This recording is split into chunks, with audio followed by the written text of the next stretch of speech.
When Porsche introduced the Boxster S model last year, many thought the more powerful and more expensive S would overwhelm the regular Boxster, possibly to the point of extinction. But the Porsche powerful weren't about to neglect the standard roadster that helped revitalize the drop-top market.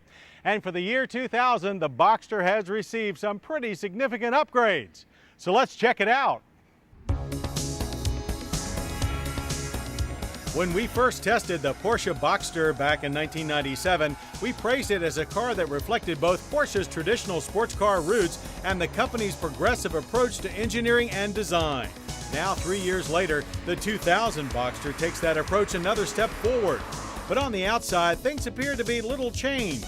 The styling remains sleek and slightly retro, and to a few of our staff, still slightly unbalanced, with the appearance of too much mass behind the driver's compartment.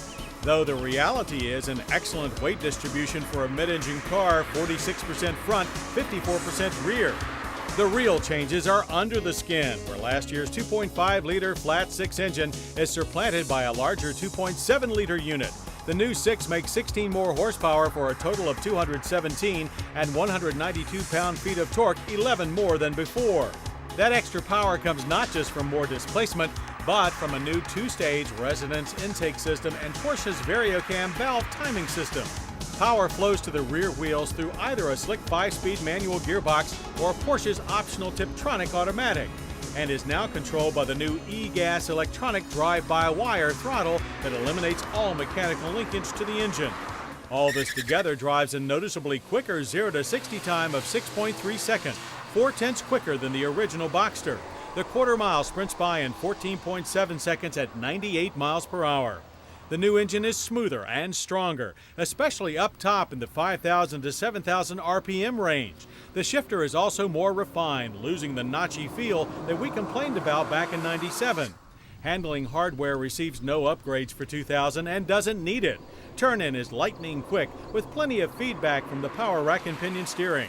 Mid-quarter understeer is light, while a little extra throttle can coax the back end out in a controlled, predictable manner. And there's plenty of grip to be found in our Boxster's Pirelli P0 tires. Available wheel sizes range from standard 16-inch alloys through optional 17 and 18 inchers. But every Boxster gets the same ABS-equipped 4-wheel disc brakes, which bring it down from 60 in an average of only 110 feet.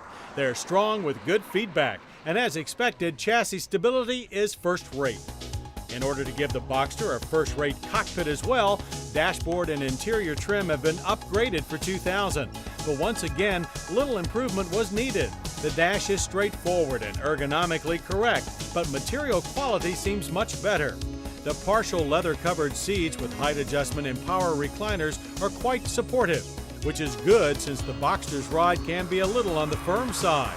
It's not bad for general driving, though long-distance travel may have you searching for your heating pad when you get home. But the power convertible top does encourage you to spend a lot of time behind the wheel, soaking up all the sun that you can. And while we like its fast-action top mechanism and single header latch, we still think that the easily damaged soft plastic rear window should be replaced with glass.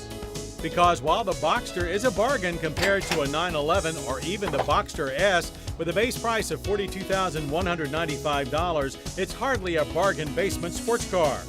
In fact, the 2000 Porsche Boxster is simply one of the best sports cars currently available, no matter what the price. So while the new Boxster S may win over its share of buyers, once word of the latest improvements to the regular Boxster get around, it will be in no danger of slipping into obscurity. I hope you'll join us next week for more Motor Week, when we'll test a trio of new Mercedes and find our way in Nissan's newest Pathfinder. I'm John Davis. We'll see you then. To learn more about Motorweek, television's original automotive magazine, visit us online at pbs.org or America Online keyword PBS. Motorweek has been brought to you by Priceline.com. With Priceline.com, you name your own price for new cars. All makes and models of cars, trucks, sport utility vehicles, minivans, and more. When you log on to Priceline.com, you name your own price. And by Pep Boys. No matter what you drive, Pep Boys has over 27,000 items in stock, virtually any part for any car with all the name brands you know. Plus service bays staffed with ASC certified technicians. Pep Boys, parts, tires, accessories, service. To order a video cassette of this program, call 1-800-422-0064 or send $19.95 plus $4.95 shipping and handling to Motorweek, Post Office Box 55742, Indianapolis, Indiana 46205.